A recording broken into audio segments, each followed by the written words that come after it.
protect you. Come down here so that we can talk. Before we talk, I'm gonna protect myself and protect you. Okay, and I'm just gonna Is this inform you familiar? No You cap. have the right to remain silent and not Whatever. answer any questions. And any statement can and will be used against you in the court of law. Ask for a lawyer. Right. So, broad and general question: what happened? Take a deep breath. Okay. Last night was a culmination of things that had been going on for the past week and month or so. Okay. I've been there since January, and Blake has been Been where the mental health home? Had been progressively more aggressive towards me. He would like make abusive statements. He would. Oh, it was Blake. So she killed Blake, huh? Hold me by the wrists and like shake me around. He spit in my face. Wait, so he pulled you by the breasts? Is that possible? Well, it's possible, of course. But it's like, damn. Yesterday, and It's such a weird position. he would also like have these angry fits of rage where he would start breaking things and throwing things around. And he even put like a bunch of scratches on my guitar. Okay.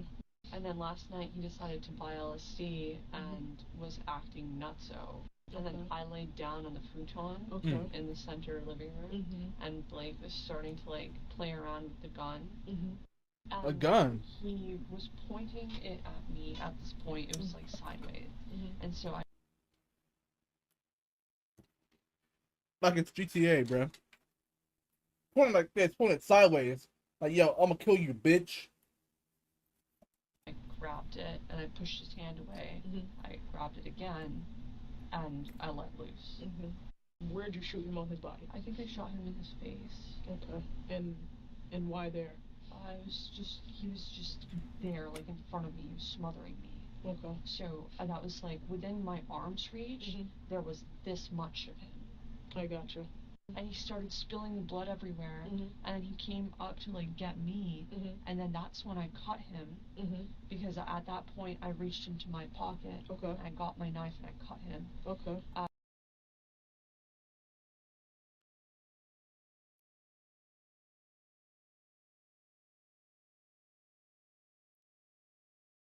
So at this point, you already shot him. He's bleeding out. There's blood going everywhere. You didn't reach your pocket, get a knife to stab him some more.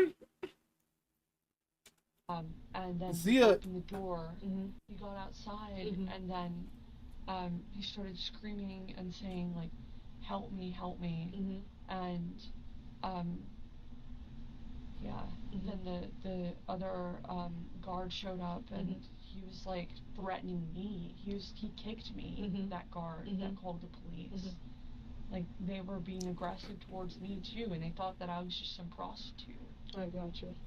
So, as wow. He's crawling outside, what's going on in this moment? Are you behind him? Are you in front of him? I was behind him, and I was like trying to like get him back inside. That way there wasn't like some scene. Like I really didn't want. What?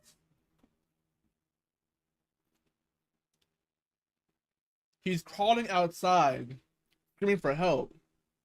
Are you trying to grab him back inside? There's not a scene. There's already gonna be a scene. There's already gonna be a scene already.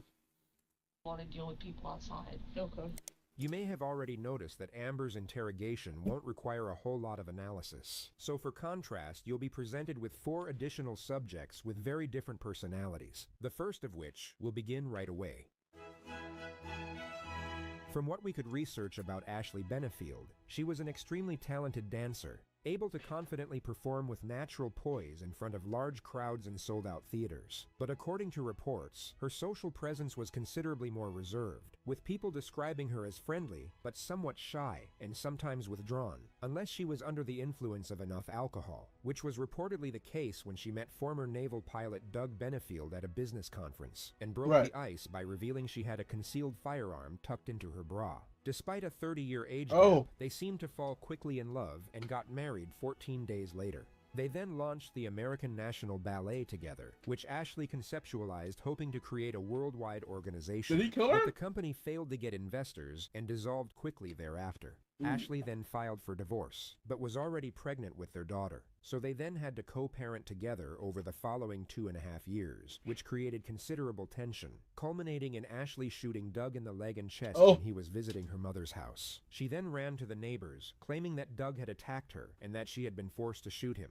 Then she called her attorney, who accompanied her to the police station and informed investigators that she would not be providing a statement. We will. Yeah, you know, fishing. Ashley, I'm Detective Flonzinski. I'm with the Manatee County Sheriff's Office Homicide Unit. I know that we haven't talked yet, and we're not going to be taking a statement from you. That's fine. I have a search warrant, okay? And your attorney's here. I'm going to give it a copy to both of you so you guys can read it. But I'm going to actually read it to you first. But no one can stop this process, just so you know, because it is a search warrant.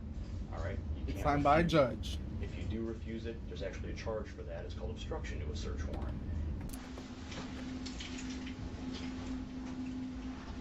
Bro, she's guilty as hell.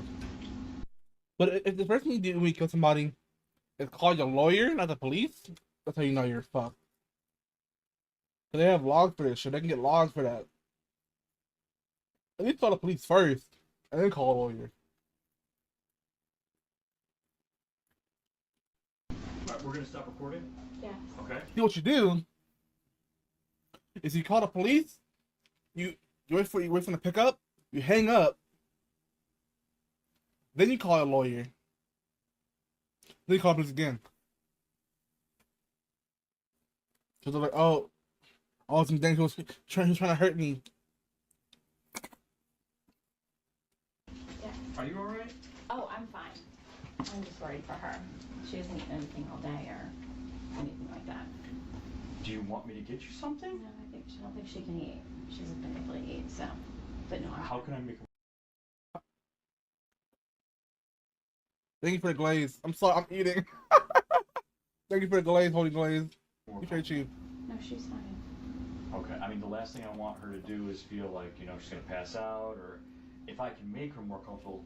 Ashley, I understand that, you know, you're not supposed to be talking to me, but you can tell your attorney I'm hungry or thirsty or something, and I will get you whatever you wanted. Aspirin, I rushed and got you aspirin.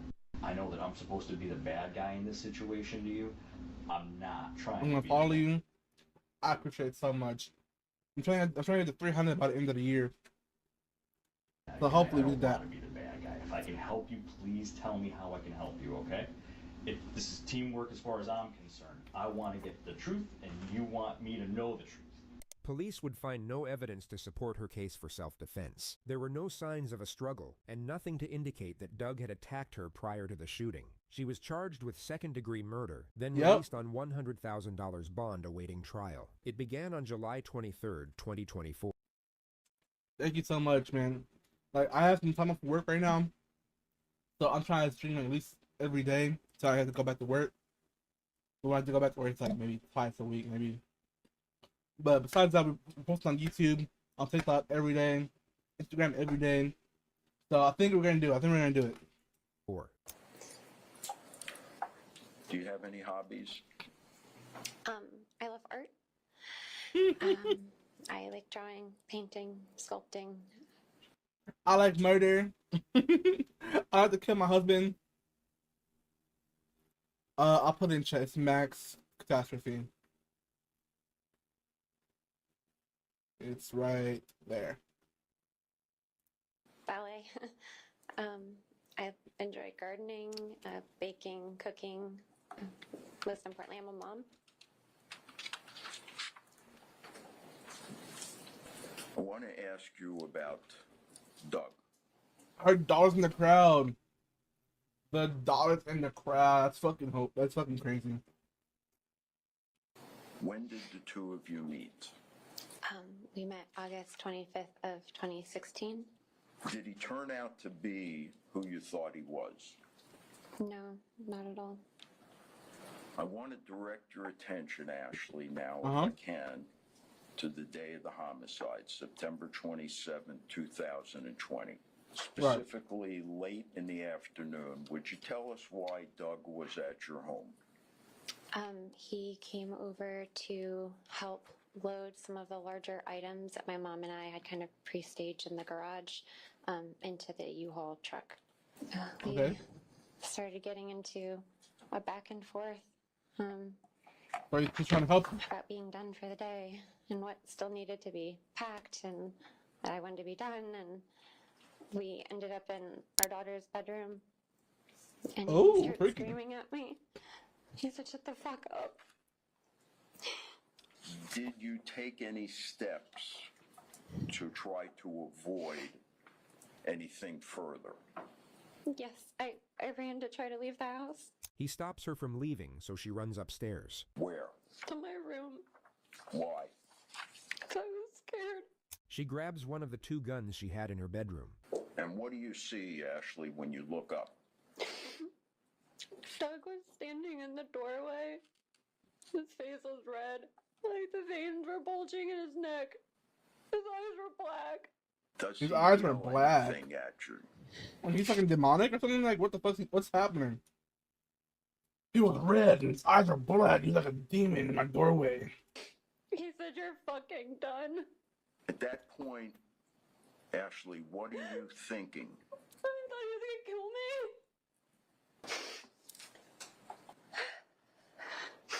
If I wore the wrong thing, he would call me a whore or a slut. I feel like I couldn't do anything right. I feel like I had made a really big mistake marrying him. Sometimes he would drive really scary, yelling and screaming at me and like running up on curbs. One time he almost hit a tree. I would like to just start with a couple of issues. So Doug had a vasectomy removal in April of 2017, right? Right. Yes. And you paid for that? Part of it went on my debit card or husband. credit card. Imagine marrying a demon.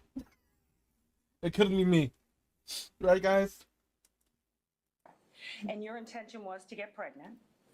Yes, we had talked about that, yeah. During this time, you said he had started... Wait.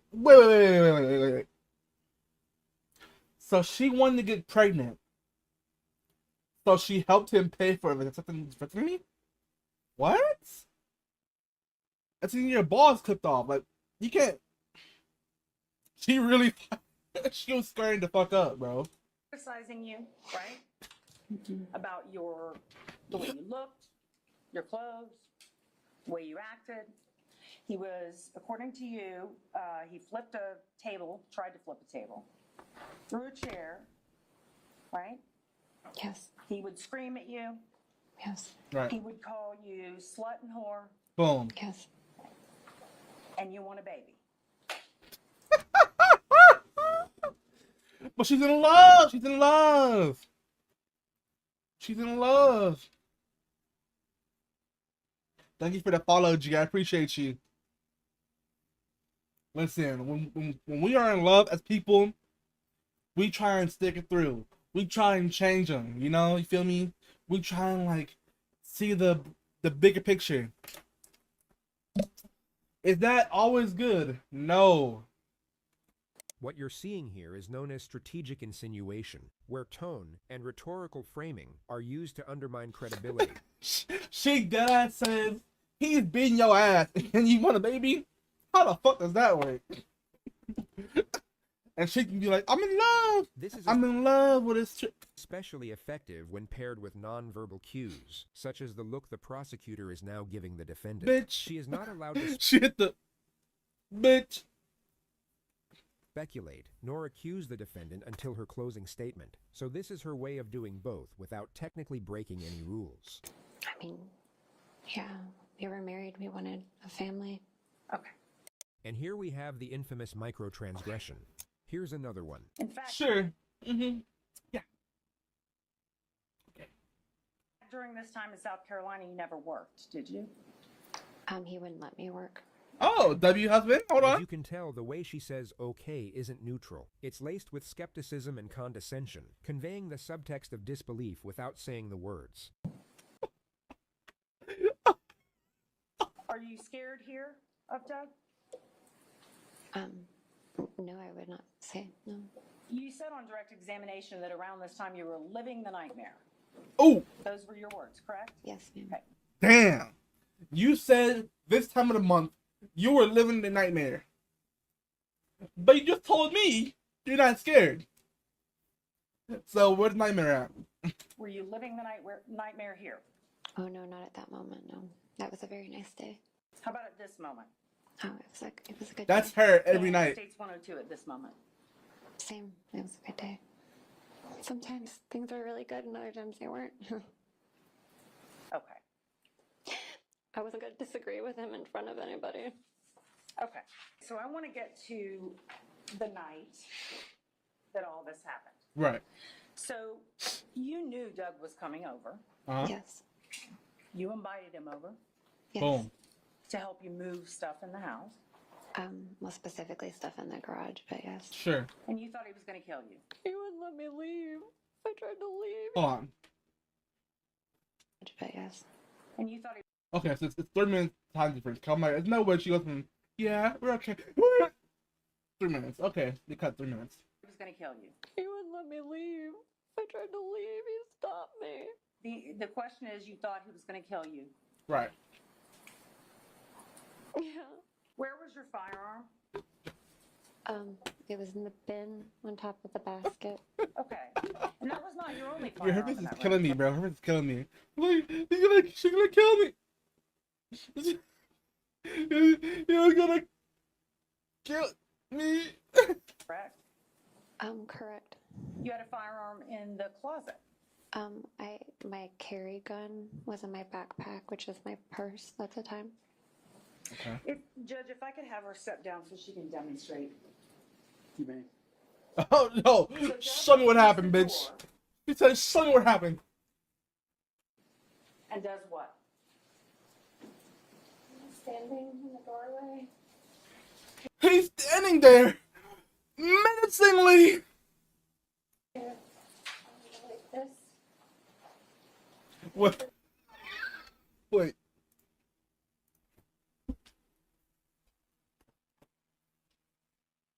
He's standing in the door like this. You're finished, bitch.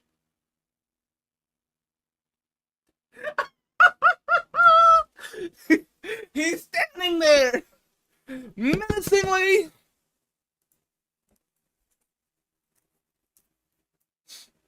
With your fucking gun. And I held the gun out in front of me and said, stop. We got into this, like, fighting spot. We literally, like, turned sideways. And he was, like, moving around with his, like, arms in his hands. He got into the fighting mode. She pulled the book out. He going to the fighting mode. Nah. And he started, like, inching forward towards me. Yo, is he drunk? Is he Daredevil? Is he fucking Nightwing? Is he fucking Chun-Li, bitch? Like, what? Like this. And starts moving his arms around. Like that. Well, show me. What was he doing? Kind of like, I remember he got like this, and he was like making Hi-ya! motions. I don't know, I'm not Hi! I don't know. Okay. It was scary. Did he have his hands in fists? Not at that point, they were like, I don't know. His hands were not in fists. They were straight out. He was gonna come forward, bro. He's gonna. So you start shooting, and he falls down on his back.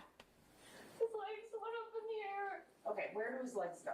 In the So air. if his legs are in the air, he's on his back. How high in the air? I don't know. And were you still shooting at the time? I don't remember. You can have a seat.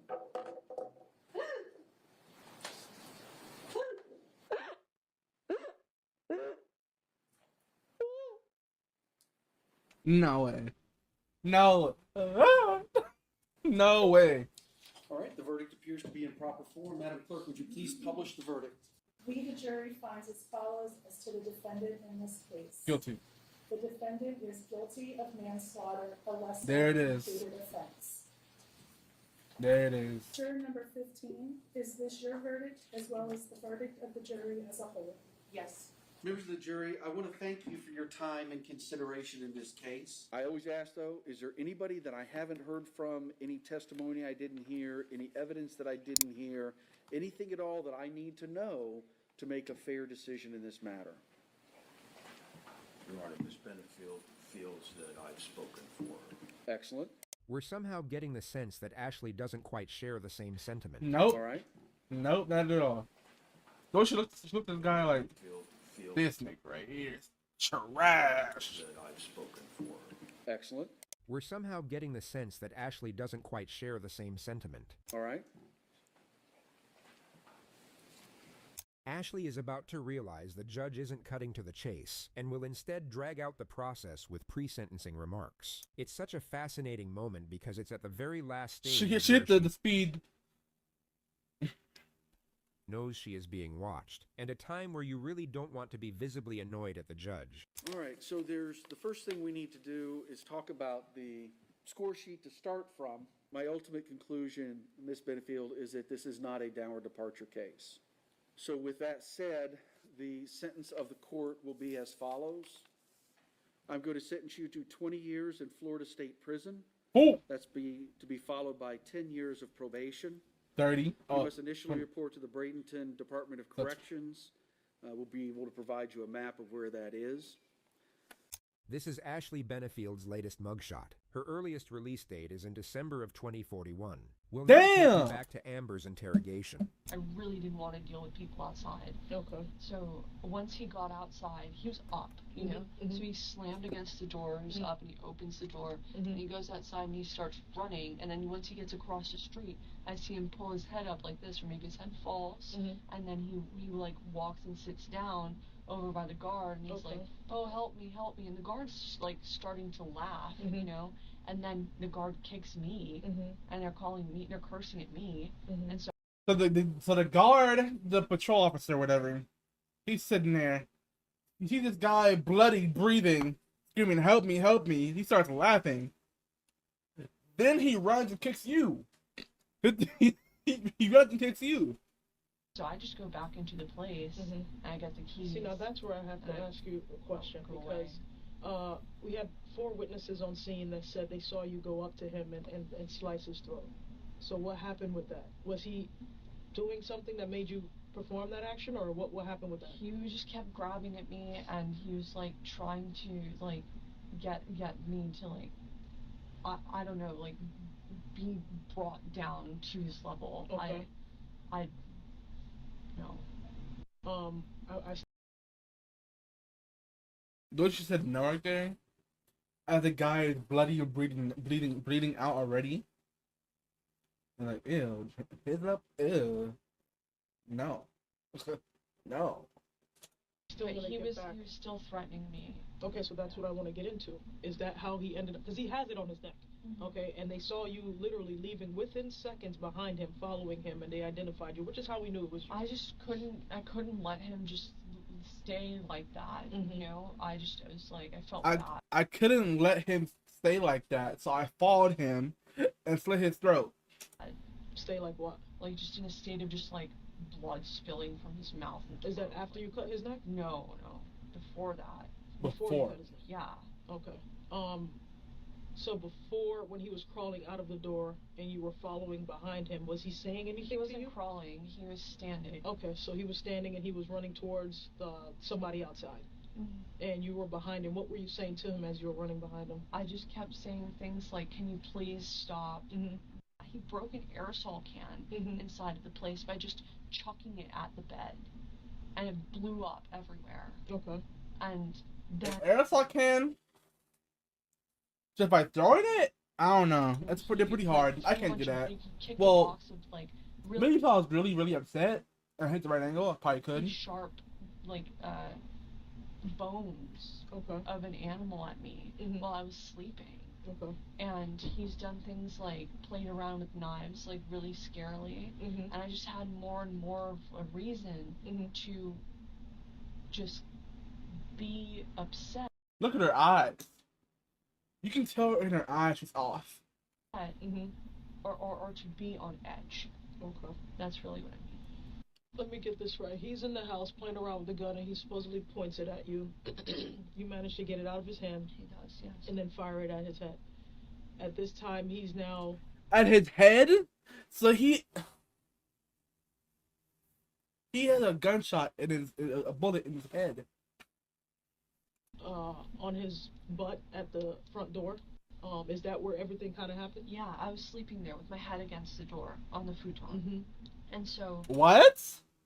You said that the futon was in the middle of the door, in the middle of the room. Now, you're on the futon by the door. What? When he approached me, that all happened, and then he sat back, and then he got up. Okay. After getting shot in the face. Okay. He was like screaming on the trip, and he was like, "You're ruining this for me!" And I was just like, I don't understand. Yes, what I did wrong. Like I was just. You shot him in the face. I'm trying to look cute, you know, like with your little like bear blanket or whatever. So now, once he's on the ground after he's shot, then what? He gets up. He goes and slams his body up against the door. Okay. He opens the door. He runs outside. But I thought you said you stabbed him again before he ran out. I didn't stab him. I cut him. Okay, so you cut him before he ran out. Yeah. Okay. Did you cut his throat before he ran out or after? Before and after. And what the fuck? So as he's trying to open the door, he cut his neck.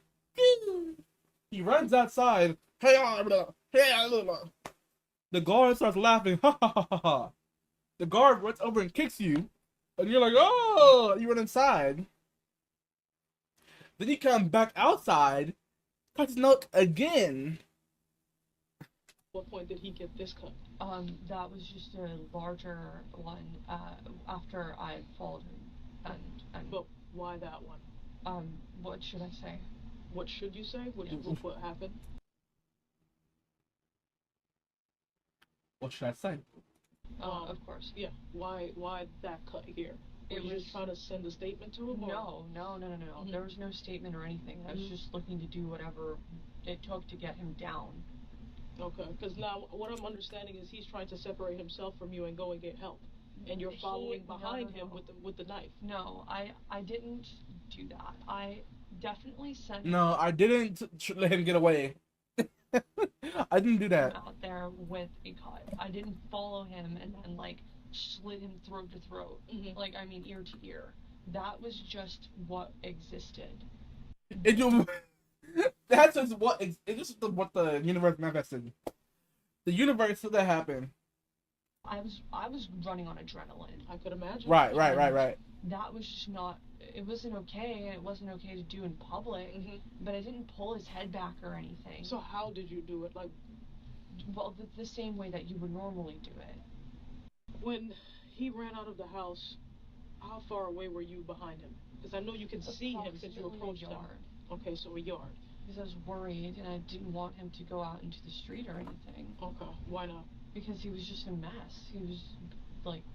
Did you just not want people to see what happened? Yeah, I mean, it was just scary. Okay. And Blake talked to the neighbors all the time. And so he's a huge ass kisser. And like, he just like does that, and there's nothing wrong with it, but he'll like invite them in and like get screwed up with them and like... Screwed up how? Like, he'll just give them alcohol or drugs, or they'll give him drugs. Have you ever witnessed him doing drugs? Yeah. Okay, have you done drugs with him? No. Yeah. Never. Before rehab? No. Okay. You wouldn't need a PhD to recognize that Amber is on something right now besides For the game. sure. And on that note, allow us to introduce you to our next subject. This is 19-year-old Erin Moffat, who recently strangled her own mother to death with an extension cord while coming down off crystal meth. She and her boyfriend then buried her body in an abandoned oil field. Her mother's landlord reported her missing 21 days later, at which point Erin was asked to... 21 days later? That wasn't important. It was only in my mind. What we're trying to do is just trying to get a timeline. Right. Okay, so I want to start back with what time... When did you move in with your mom again? Oh, wow. How long ago was that?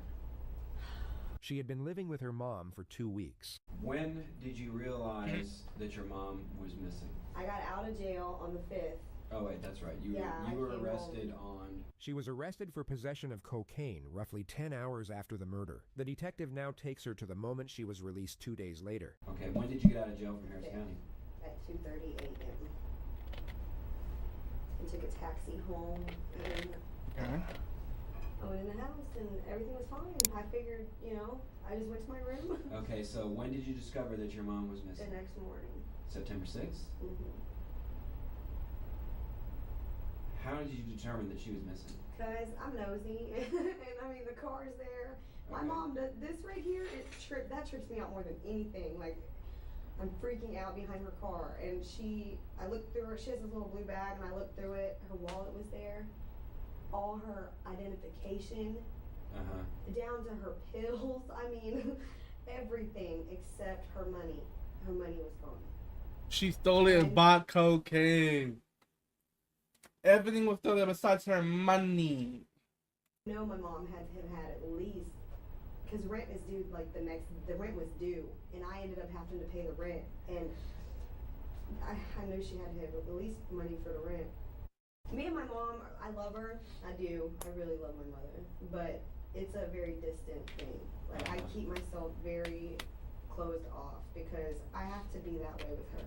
If I'm not, she will literally, like, there's days when I won't even answer my phone, you know, because she's just crazy with it. She calls me constantly. So, hold on a second. Did you have money for your bond, or did you have someone bond you out? I had money for it. Where'd you go when you got out of jail on the 5th? I came home. That's when I came home. And I went in the house, and... If she's fucking with her nose too much, she definitely thought cocaine. That really sucked. I'm really upset, because my mom, last conversation I had with her was about drugs. And it really breaks my heart. I want my mom to be okay, but I always say that but, and people hear it, you know, and they're like, why do you always say that? I have a horrible, horrible feeling. Yeah. Horrible feeling. What do you mean?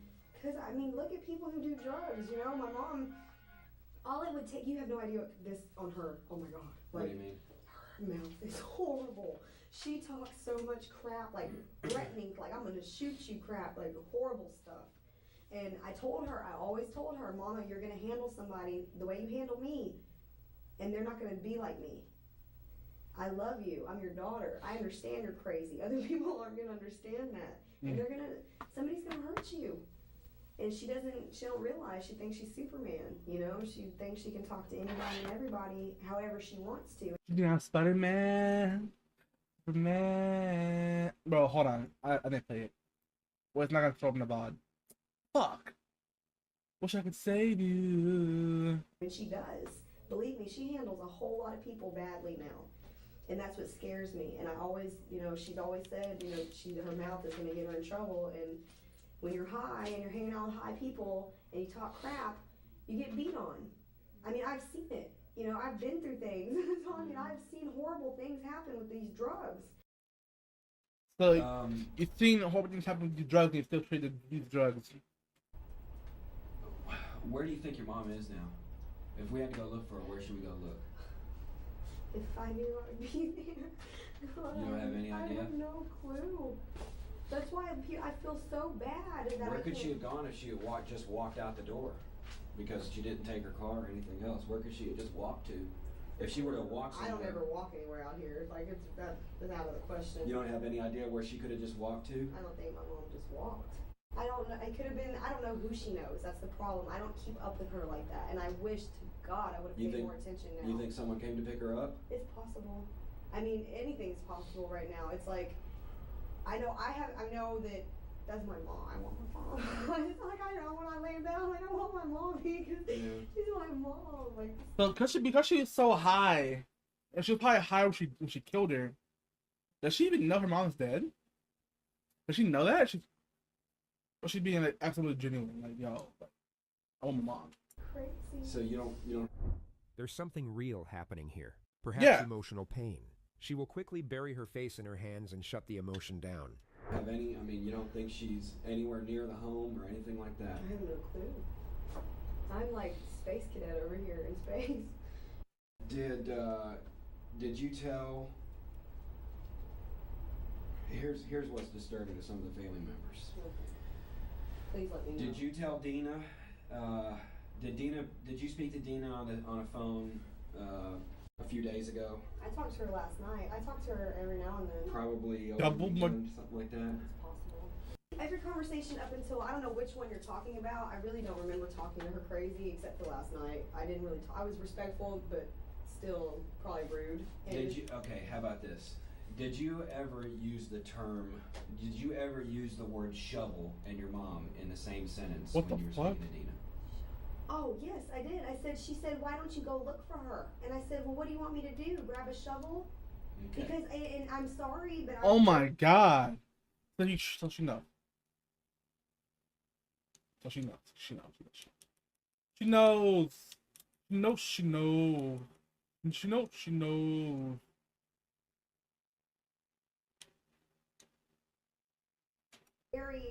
I'm very unemotional. I'm very, very closed off. And so do you think that your mom is dead? when I tell you I have a bad feeling, I'm not kidding. So you have no idea where she's at? Do you suspect that she's in the ground somewhere? No, I mean, I'm not sure, but I mean, I'm saying, like, you know, people, I'm telling her, I told Dina, y'all don't know her the way I know her. I'm such a, oh, my heart's so screwed up, like, I can't. I want to accept the worst and just get over it because that's it. Was your mom depressed? My mom's psychologically screwed. Okay? Okay, I'll be right back. Y'all freeze to death? Yeah, it's a little bit cold in here. I'll be right back, okay?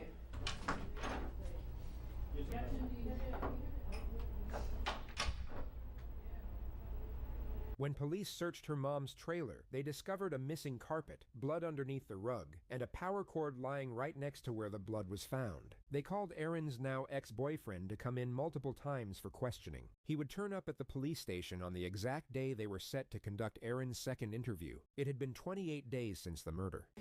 Okay. Change your mind and want a drink, just let me know. Okay, thank you. What year was this? Did someone know? State your name for the record for me, please. Michael Corey Lewis. Michael Corey Lewis. I'm glad we finally got a chance to meet up. Before we begin, what I'm going to do is I'm going to read you your statement of Miranda rights, okay? You know what that is? Yes, sir. Okay. Okay, so as we've spoken on the phone a couple times, and as you know, what we're trying to do is establish a timeline for Jana's disappearance. Who's that, her mom? Yeah, Shannon. Okay. You may know her as Shannon, is that correct? Ashland's? I don't remember her name, I'm there twice. Okay, Ashland's mom? Yes, sir. Okay, so you're familiar with Ashland? Yes, sir. Or Aaron, right, Aaron. Moffat. Okay, so you've met her mom twice. Her name is Jana Shannon Moffat. Okay. Okay. So when did you, on the 2nd, because she was, we're talking about, she was arrested at about 2:30 in the morning okay. in Friendswood on the 3rd. Black Hawk and 528. Right. Okay. So you remember that? Yes, sir. You got that time frame in your head, and you remember when that was? Yes, sir. Okay. Take me 12 hours prior to that. Prior. Okay. I was at my trailer. And describe to me each hour of that day. He claims he was in his trailer for the entire day until he picked up Aaron at 11 p.m. to drive to Friendswood. Jana had been dead for roughly 10 hours at this point. Were y'all going to get dope or what? I believe she was. Okay. No, she, not me. Her frame of mind? Her. Meaning, how was she acting? Was she? Well, she had a big bottle of pills, which Xanax. It was like blue pills. I don't even know. I mean, was she acting different? Yeah, she was on something. She was on something? Definitely. Well, when did she not? Yeah. When did she not? Did Ashland ever tell you that Jana was missing? Yeah, whenever she got home.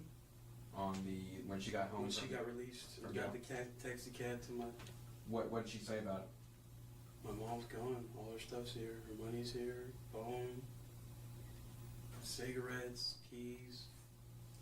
On the night of the 2nd, when you and Aaron went to Friendswood, did she mention anything about her mother? Not really. No?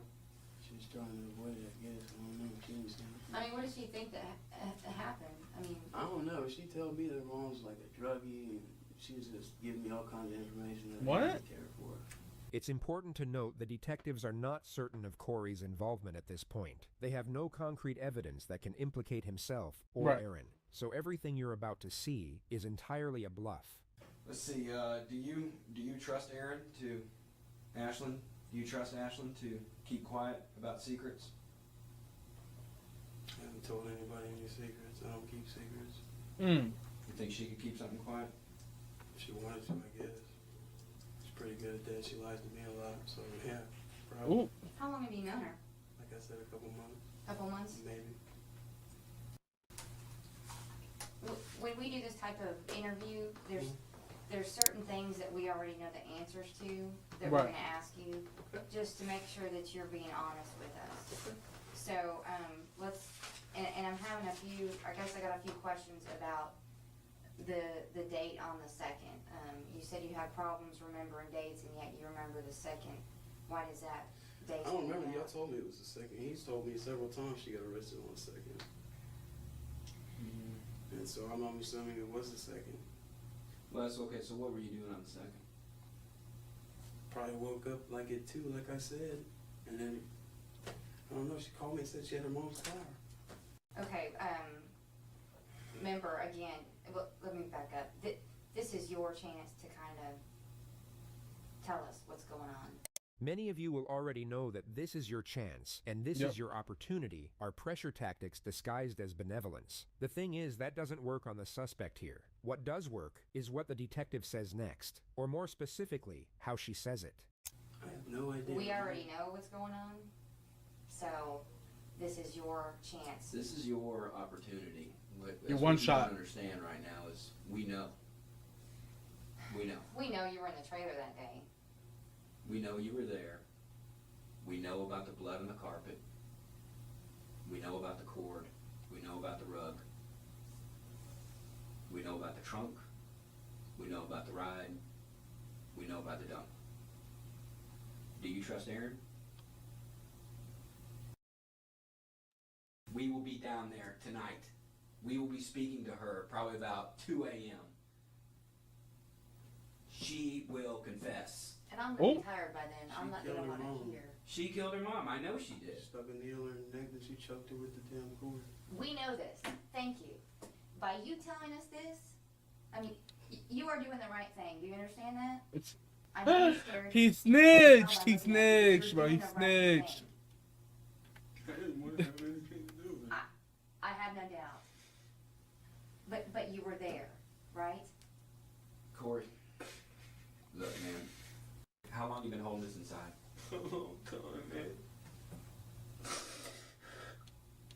You were in Aaron's room.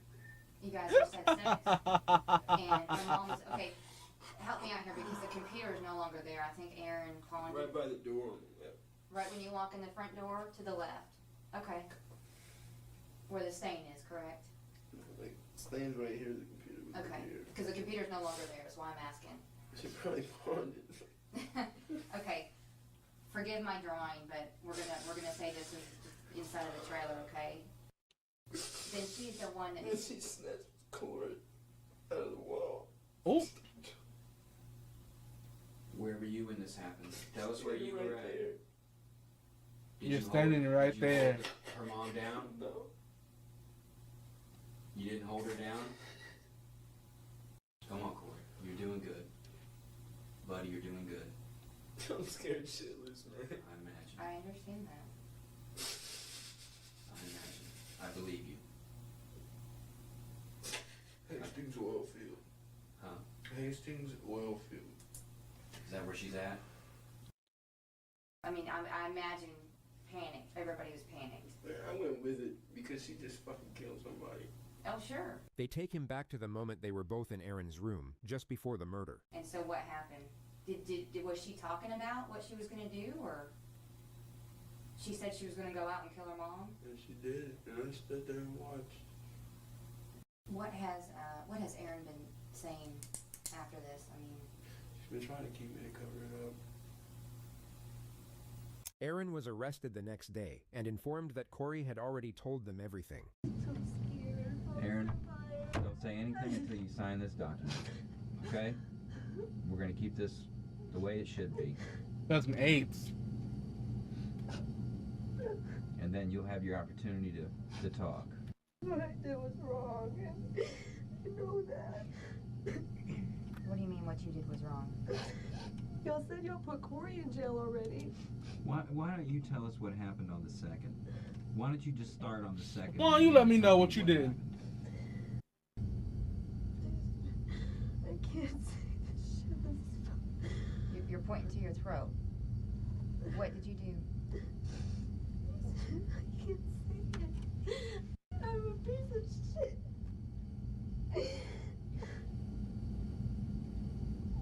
We know what you This did. is really heavy, bro. Tell me what you did.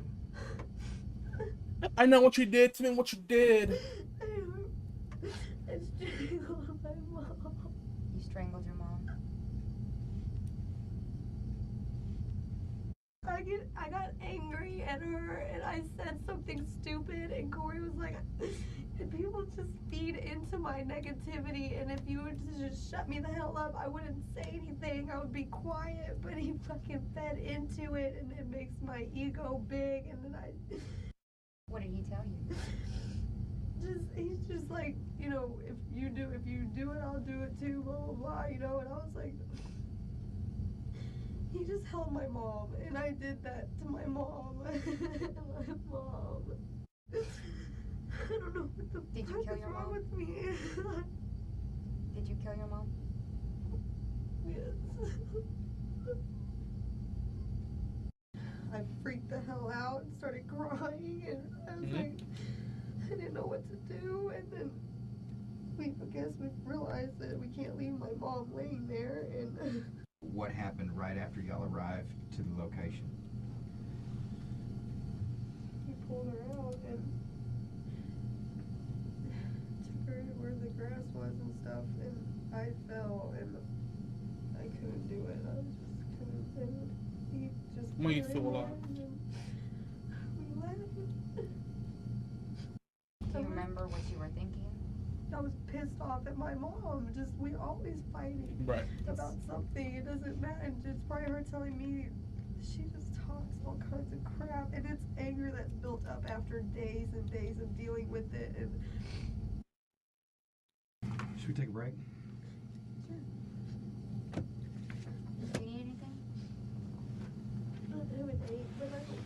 Are you hungry? For what though?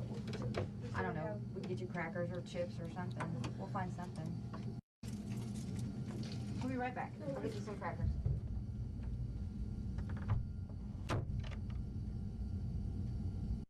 So was this his idea or your idea? Mine.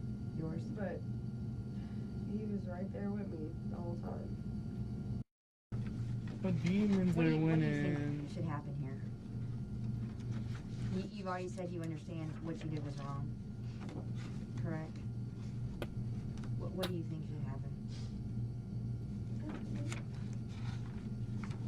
I mean, do you understand the severity of what's going on? You do. What typically happens in this type of scenario? People go to prison. I know I'm in trouble. And I deserve to be in trouble. I just don't. Why do you feel like you deserve it? Because look, my mom. My mom.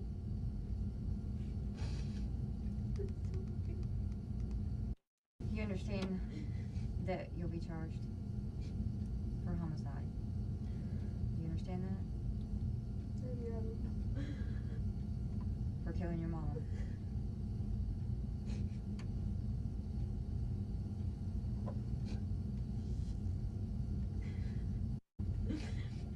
I want my mom.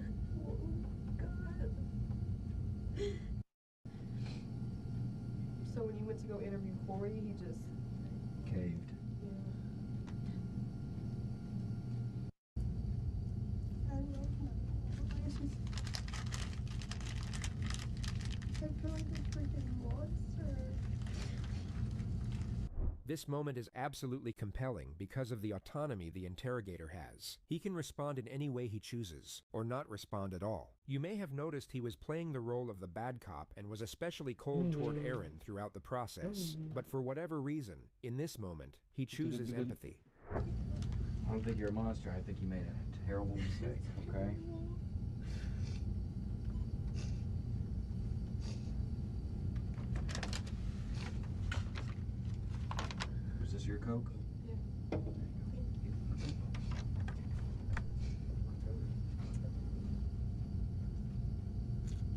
Corey Lewis was sentenced to 10 years for his role in the murder. It could not be proven that he held the victim down. Erin Ashlyn Moffat got a 50-year prison sentence. She will be eligible for parole by the time she's 44. Alright, so I know we're skipping around here, but I was going back to, you said that you were about a yard away from him as he's running. That's all I really remember. As he's running, getting help. He was on his knees at this point? Because you said you walked up next to him and did this. Yeah. How tall is he from you? Like, I was standing, and he was like about this tall. Okay. And then the like corner parking lot guard started screaming, and then he said, "Get the fuck away from me, bitch!" and like all of this like disgusting language. Sure. And then that's when I went to the bamboo room for help. And now, why didn't you stay on scene if you were trying to get help? Why leave the Monte Carlo? She stole his car and left I the thought that I was scene. going to be blamed for something because all those people. You did. You with killed all the somebody. witnesses at that time, just trying to group their story and glue it together. I don't trust that. But why not stay and give your account of what happened? You know what I mean? Because I knew this would happen today. Knew what? Knew that if I showed it back on scene, somebody would call or I would go to the police station. I plan on getting my stuff, giving it to my dad, putting the car back and leaving, and then calling about this. But was he out or there maybe during he that lived time? in the apartment complex next door? But yeah, I think he was. He was? Okay. He must have been. For him to have like seen me and been like, "Oh, this girl has to go to jail," and then like call police. Yeah. Oh, he said that during minding his own the time? fucking business. Did he say that during the time? Kind of, but like I Kinda? don't recall. Oh, It was just a sentiment. Were any of those knives that you had on you the one that you used to cut Blake? Which one? The silver one. Okay. How many knives do you keep on you? 2. And there were a lot of knives in that house. Are they yours? Are they his? Is he a knife collector? Yeah. Samurai collector? I'm telling you, he's seriously. He gave me the samurai. Oh. But which is why it's in the trunk of the Monte Carlo right now. Because I wanted to practice with it. But. Where'd you go after you left? I parked the car down the street. You're not driving more cars, and I nigga. just went to sleep. I'm sorry. Now, at any You're point not. did you think to come back and call police once you got there, or you just wanted to get your shit and get out? I just wanted to get my shit and get out. Like I'm not used to this sort of like processing and stuff. But if I need to be called on as a witness or something, I understand. Bitch, you killed him. A witness? That Blake had tried You're going to threaten me, jail. and I had to take action to just get him done. Okay. And when you say done, what do you mean by that? Just dead. Murdered. No Away, more. dead? Away. Okay. What I'm trying to say is that I wasn't being like ultra aggressive. So by him bleeding, because you said you couldn't wait to see it done. No, as in I could not stay around it like without like checking to see if this guy was not going to get up again. He got shot and got up. Okay, and then he left outside, and you followed him. You were within a yard of him, and you cut him again. No. What do you mean? I'm not going to agree to that kind of statement. You said it. My brain had been. No, I did not. You said no. That I said that my mind was fuzzy. And that concludes the first real pushback of the interrogation, which leads us to our next 2 subjects.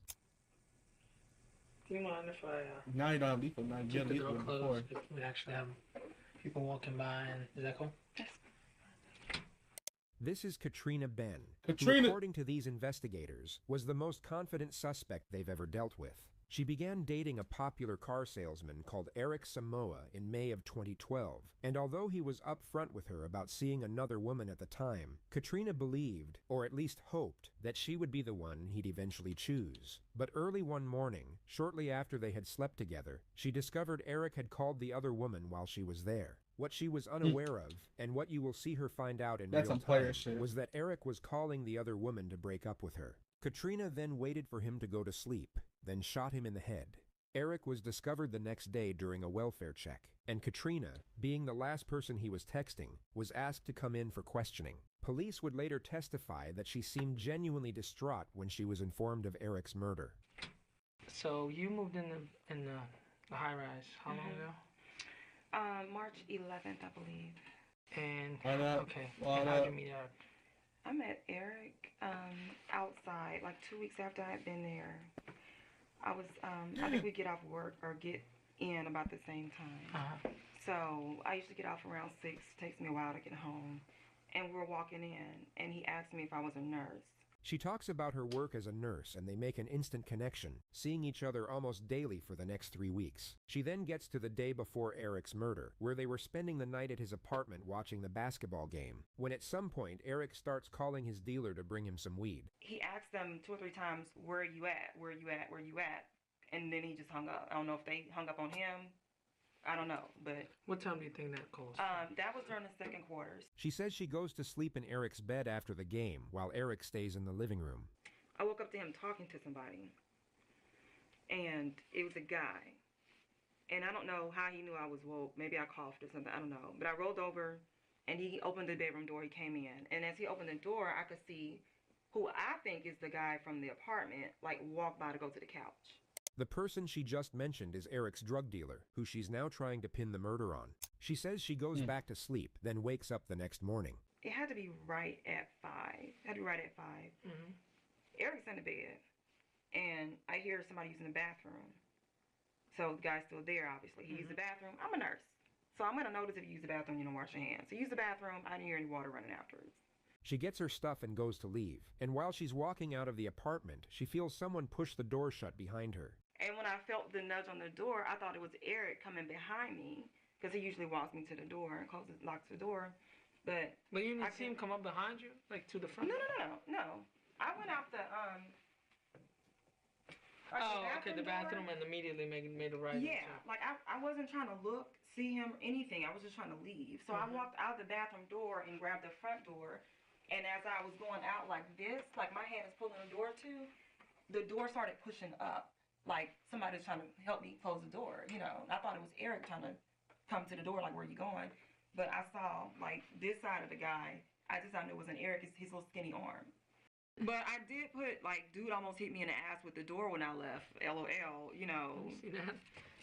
Right here. Wow, that's crazy. Alright. This detective would later testify that he believed Katrina was innocent by this moment. The truth is that she had sent the text message after Eric was already dead. Yep. Katrina left soon after this moment. The investigators then located and arrested Eric's drug dealer. He denied ever having been inside Eric's apartment. Katrina was asked to come back in, a week after her first interview. Hey, Trina. Hey, how are you? Good, how are you? Hi. Tired. Alright. Do you have more questions? Yeah. Do you have some time? Okay, cool. The detectives are once again suspicious, especially this one. The main thing they're doing here is getting a read on Katrina. Her answers aren't as important to them as how she responds to this situation. Alright, so, we're still, like, in the middle of things. Okay. And like I told you before, you shed so much light on Eric that, you know, we haven't gotten from a lot of people. And this will be like our only opportunity while you're here to maybe just go over the story just maybe one more time. Maybe you just remember something just a tiny bit more that might give us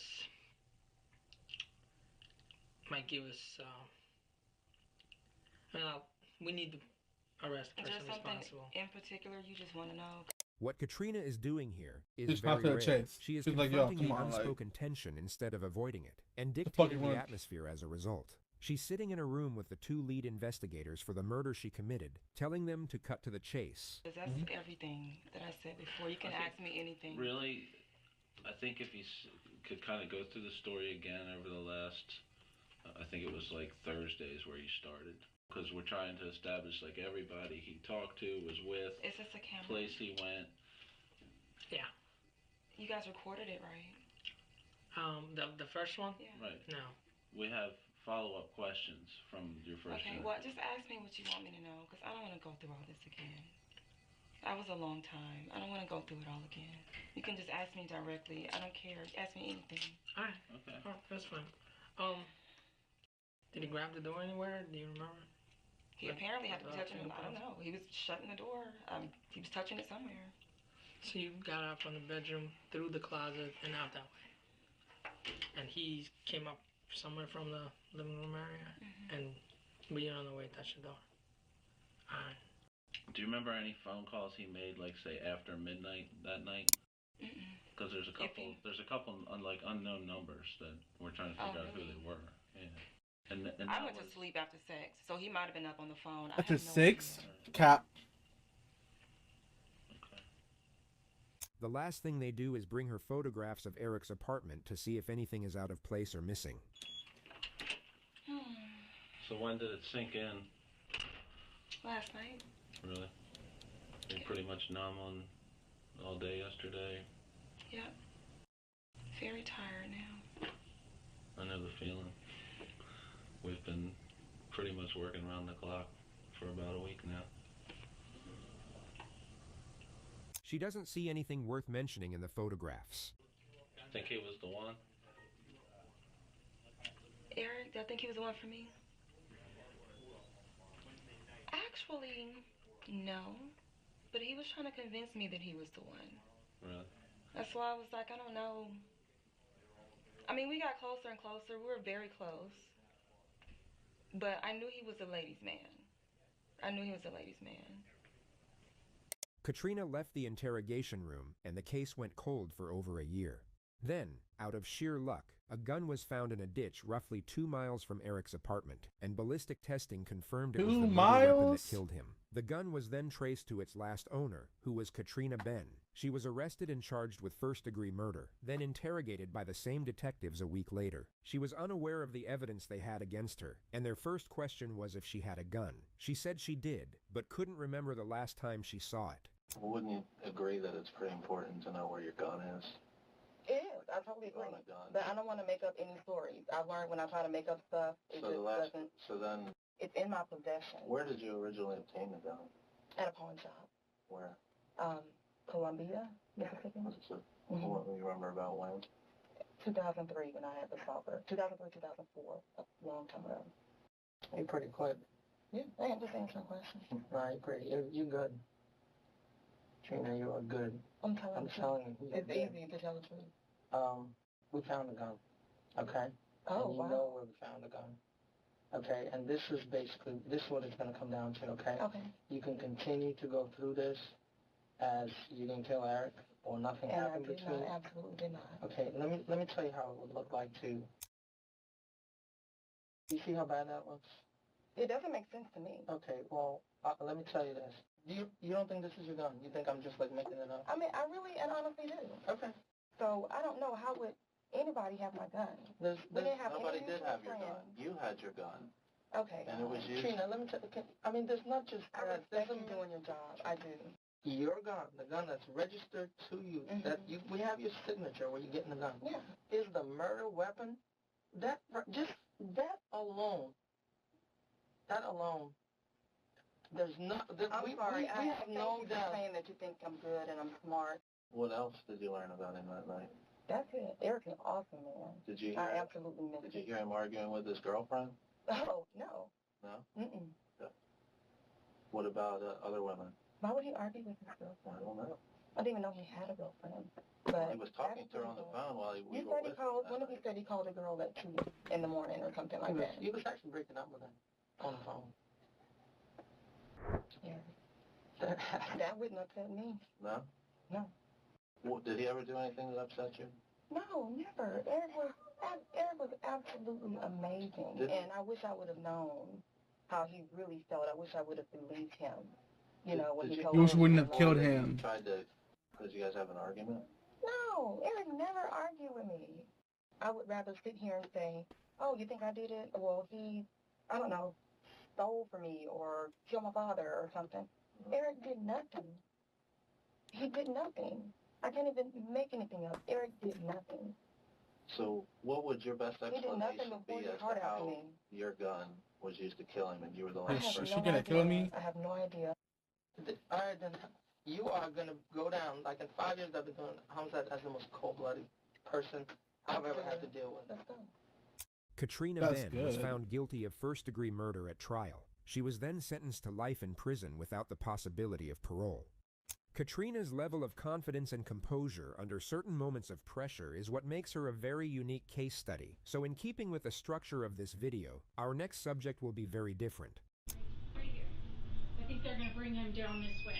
Okay, well, I need him to be here now. I saw my father's car outside, and I'm not really sure why he's here. Your father's car? Yeah. He's safe right now. Who is he with? He's going to be with an officer right now, so. Okay, because the previous officer that I spoke to on the phone said that he was with my sister, and she doesn't have custody of him either, because she's not his guardian. Okay. So I need to know where my kid is, and I need to know what's happening, because nobody's telling me anything. Okay. Fair enough. I don't know what's happening either.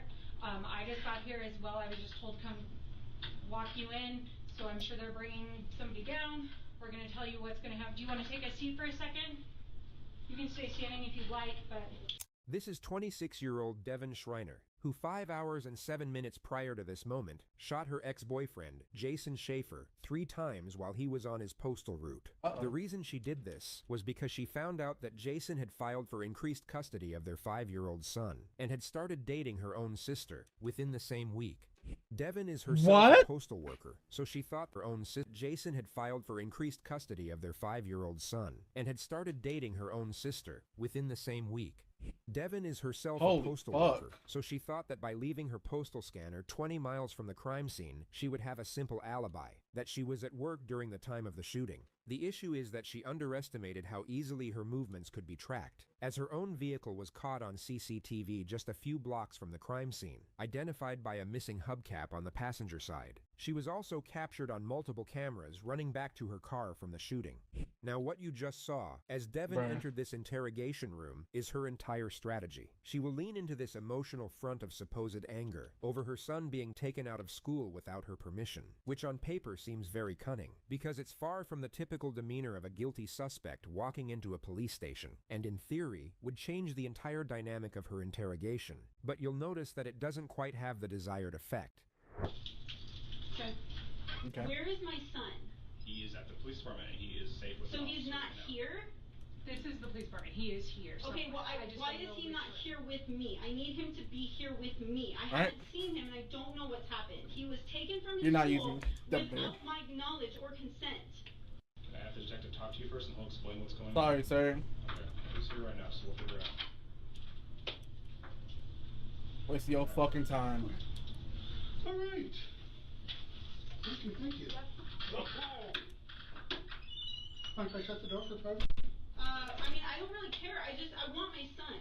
The reason that Devin's strategy is about to fall apart has everything to do with this detective, because he basically doesn't give a damn. He clearly feels that he already has enough evidence to close out the case, and will communicate almost exclusively. I just want to say, imagine committing the murder and getting caught the same day? With sarcasm and passive aggression. You're about to It's see that him Dr. Phil, he came back. Dr. Phil's like, listen. What's wrong with your life? Tell me a story. Blatantly accused Devin a total of 7 times over the course of this footage. Yet instead of confronting the elephant in the room, as we saw with Katrina, Devin will avoid it at all costs, and cling on to this feigned state of annoyance as her escape route, each and every time, and it's absolutely fascinating to watch. Where is my son? I'll tell you everything. How about that? Baby, I'll give you away. Devin? Yes. Am I pronouncing it right? Yes. I'm Steve. You can call me Steve. We gotta kind of step back here a little bit. I gotta tell you some bad news. Your ex-boyfriend, is it? Ex-husband? I just call him my son's dad. Son's dead. We were never married, but He died today. That's not even convincible. Hey, so your baby daddy, he died. What? Not even huh? What?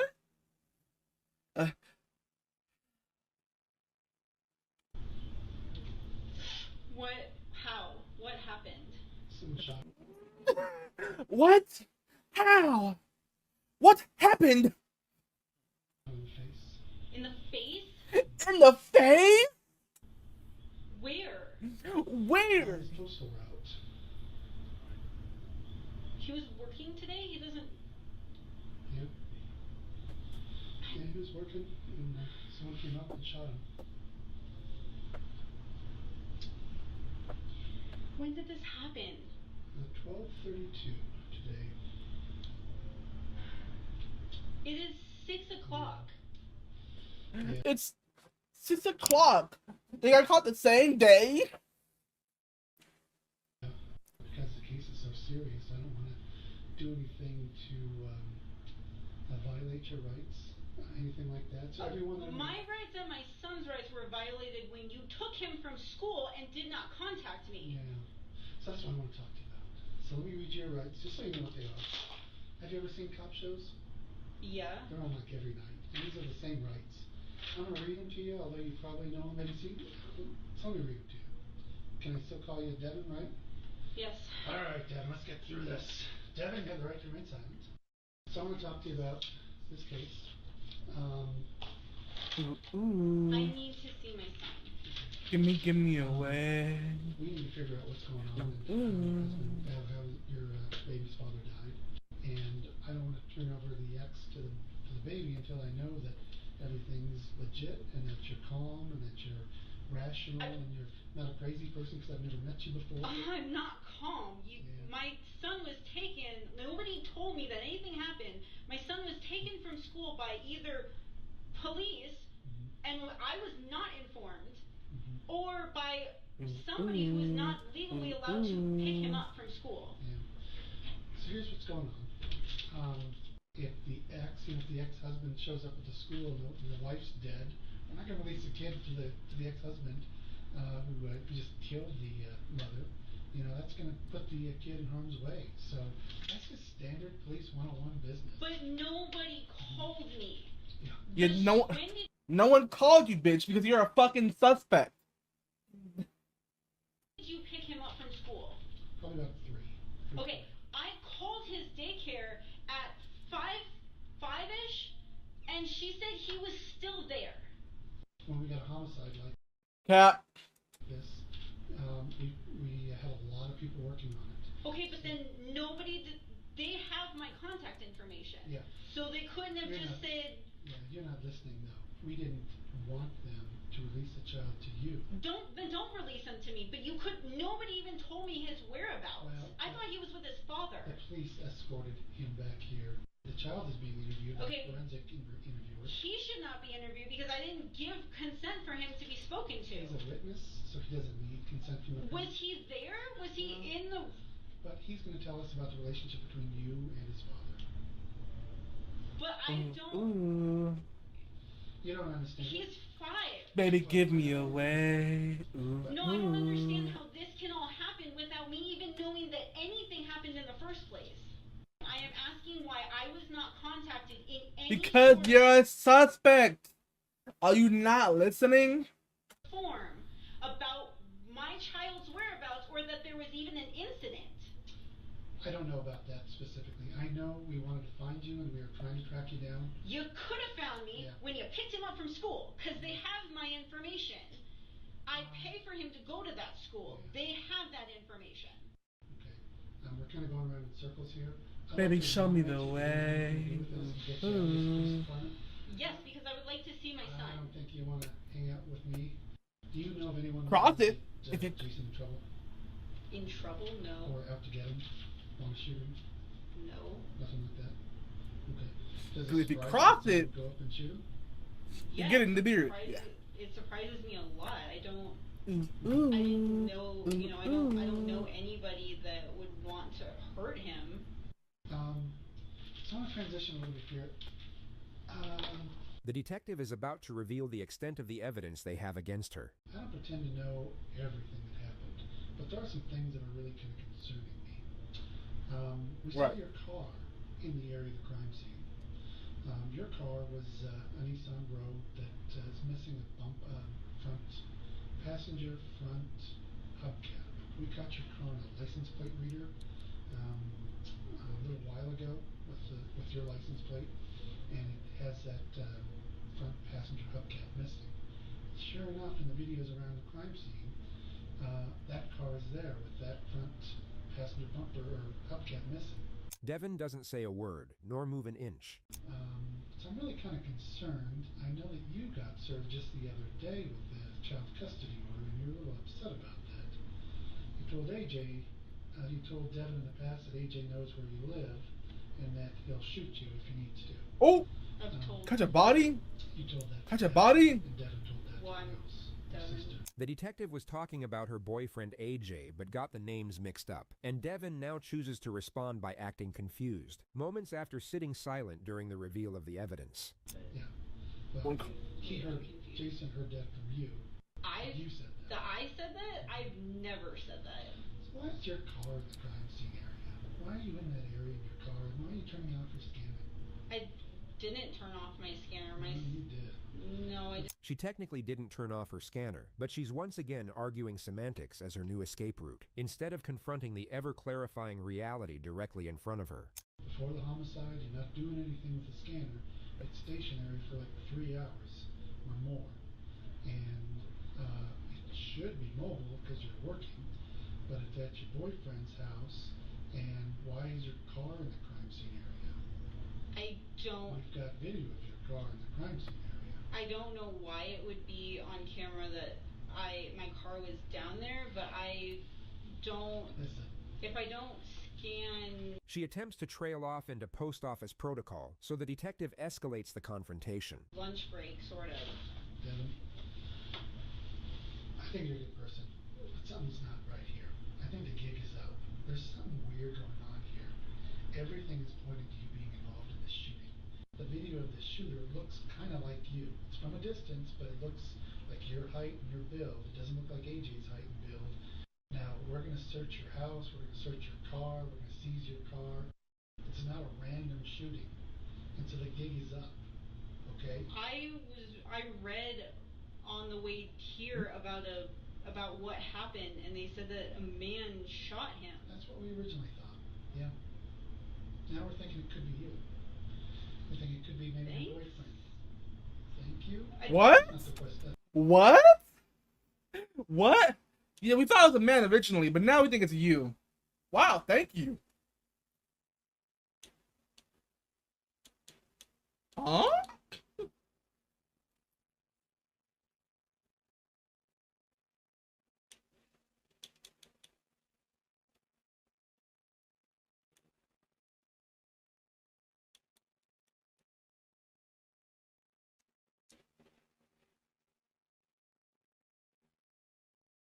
It's fucking crazy. That's not the right answer. What am I supposed to We're trying say? to get all this evidence together, and we're trying to put the pieces together. Ooh. And I don't think you're being truthful with me. Your ex, who you've said AJ would kill, is now dead. I've never said that. Well, I don't care. I wasn't there. Devin, who's been sitting in denial and avoidance for the entirety of this interrogation, will now directly challenge the detective for a display of passive aggression, and he quite simply doesn't know how to react. It could have just been an off-the-cuff remark. We're going to do a gunshot It test. could be her being like, hey. We're going to do a gunshot residue test on What do you mean, you. A? No, we're going to do a gunshot residue test on you. The detective now does what he should have done from the start of this interrogation. I'm asking you to trust me. Because if you didn't do this, and things got out of control, and you panicked, and you didn't think this guy was going to kill him, you thought maybe he's going to rough him up, that's understandable. So that's why I want you to trust me, if something like that happened. I understand why I would be a suspect because of who I am related to him. And your car. But I don't... Yeah. And your car, and your height and build, and your kids, and...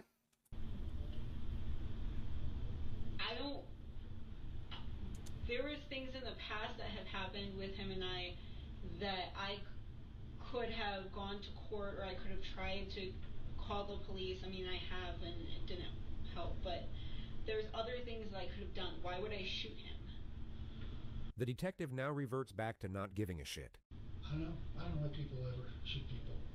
Your car was there. So tell me someone borrowed your car. I was at work on my route, which is not close to not super close to the post office. Why is your car in Longmont when your scanner is I don't know. I am on my route working. Do you work in a mail truck or your personal car? No, I work in a mail truck. Okay. So Why is your car down here killing your ex? I don't know. But it you sounds understand like... why that's so concerning to me. Yes, I do understand so did that. Borrow your car? Help me out here. I don't know, but it seems like with all of these things that you're going to be doing that I need to have a lawyer, ask for a lawyer. Oh. I don't know. Oh. I don't know what I'm supposed to say about that, but for that, but. Devin then speaks to a postal inspector for an hour and a half, who doesn't get anywhere either. They then collect forensic evidence before we reach the end of the footage, and they all just stand there, sharing the awkward moment together.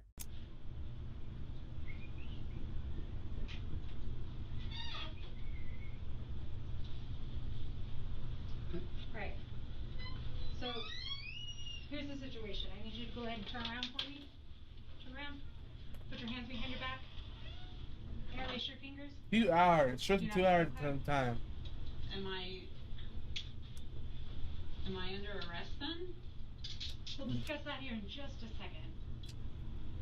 Devin's deleted text messages further confirmed the murder was premeditated, as she had planned the whole thing out with her boyfriend, who was tailing Jason's car and feeding her information about his whereabouts right before the murder. They were both given life sentences without the possibility of parole. Ain't no way she's fucking this guy.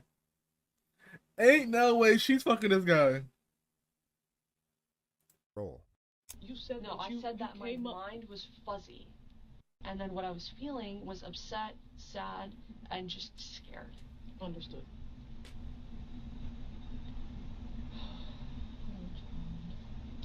You what? Nothing. I'm just like suffering from some digestive complications. Right. Digestive complications. Give me a minute. Look at her eyes, bro. She did it. I don't know what she did. Well, I know what she did. She fucking killed somebody. But she fucking did it. Look at that. Look at her eyes. She fucking did it.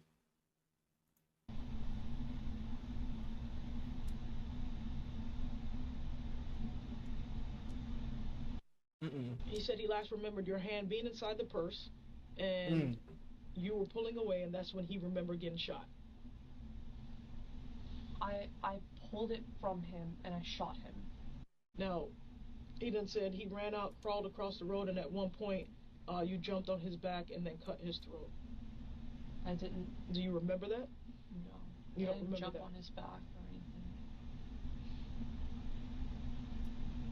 So why would he be lying about this? I don't know. Probably to cover it up. He was on Cover drugs. it up? Seriously fucking. Cover it up? You killed him! Everyone knows you killed him! Everyone knows it! Dog. That's just wrong. So you're saying everything that he said in here, nothing is the truth? Going with the... No, nothing. Besides the fact that he crawled across the street. That's the only thing in here that's the truth? Yeah. She explains that she got changed into a new pair of clothes after she stole the victim's car. Okay, why'd you change clothes? Because I didn't want to be recognized by any of the neighbors when I got back to finish, like, taking my bullshit and just leaving. That way I could just call about this and say, hey, Blake is a scary man, and I had to fuck him up. So she just said, I changed clothes so I can try and get away with murder. I muted it by accident. The neighbors called again.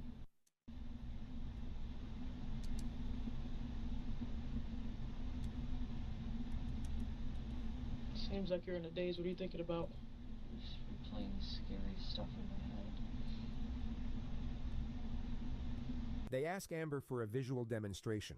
I tried to find a tall person. Okay, I'm not that tall, but you said he was taller than you, so I just wanted to see, while you were in the house, how it actually happened. And I was like kind of comfortable in my sleep, but he came over to me and he started like asking me questions. And that's when I just decided that I would do something like this to get things out of his hand. And I turned the gun around and I just kind of hunkered up and pulled. Okay. They gave her a fucking gun, bro. Alright. And she pulled that bitch? I just kind of hunkered up and pulled. She pulled the trigger. I know it's not loaded, because they would never give her a loaded gun. But in a demonstration, you shouldn't pull that trigger. If you're like sane, you shouldn't pull that trigger at all. Okay. Austria. All right. Knife. You're like on the floor. You're bleeding. Okay. You get up and you come towards me. That's when I took this out and just quickly slashed him. Blake is running this way, I think. So she's reaching towards her. Actually, she's quick enough to get her knife out. Wish them.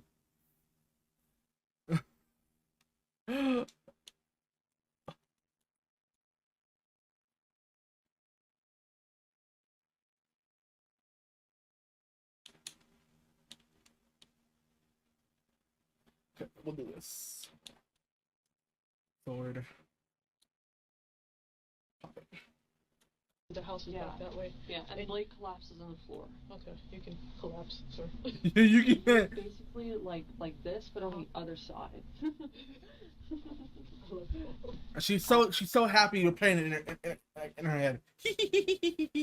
And I just like added a little like quick like pull. So is this the other side of his neck now? No, just like the same exact place. Okay. You did switch it, but it was still the same direction, is what you're saying. Yeah. Understood. All right. Wow. Better picture. I should probably do this more often. That was fun. No. All right, give me 1 minute. Let me get you. And she said that was fun. Reliving the murder was probably fun, huh? If you need to use the restroom, let me just... Yeah, I'd like to use the restroom. If I can find pants, would that be okay? I mean, it's kind of weird. Pants? Yeah. Amber took a plea deal and pled guilty to attempted A murder. plea She deal. was sentenced to 20 years in prison. Okay. So instead of life, we got 20 years. I mean, she's probably like 40 years. She'd be 60. Look at her eyes, bro.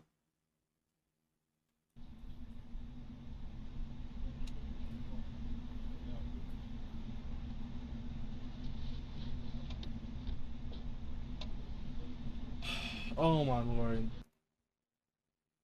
Alright, chat. We've had 2 streams today. Of varying lengths, 2 streams, but so I think we're gonna call it right there. I want to thank you all for coming out. Everyone who stopped in chat, everyone who even viewed for a second, I want to thank you all for coming out and supporting the boy at all.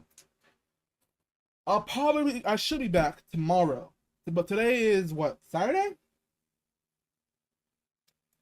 Today's Saturday. I should be back tomorrow on Sunday. Or we figure all this shit out. So if you guys want to come back, I appreciate it so much. But if not, it's all good. I'll see you guys next time.